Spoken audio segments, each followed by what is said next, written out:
Потребительская корзина жителей Коми принципиально изменилась. Теперь свой выбор люди делают в сторону здорового питания. Это подтверждают результаты исследования, проведенного Роспотребнадзором в рамках проекта «Здоровое питание» нацпроекта «Демография». Изменения наметились еще с 2019 года, а во время пандемии усилились. Позитивная тенденция наблюдается и сейчас. Несмотря на рост цен некоторых категорий продуктов, интерес к здоровому питанию у людей сохраняется.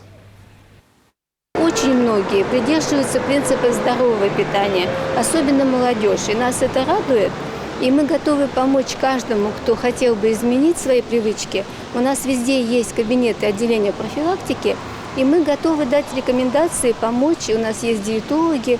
То есть, в принципе, эта проблема управляема, но как в любой вредной привычке, нужно захотеть это сделать.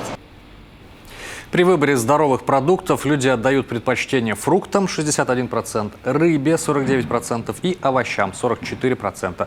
Также в их рационе присутствуют кисломолочные продукты, крупы и цельнозерновой хлеб.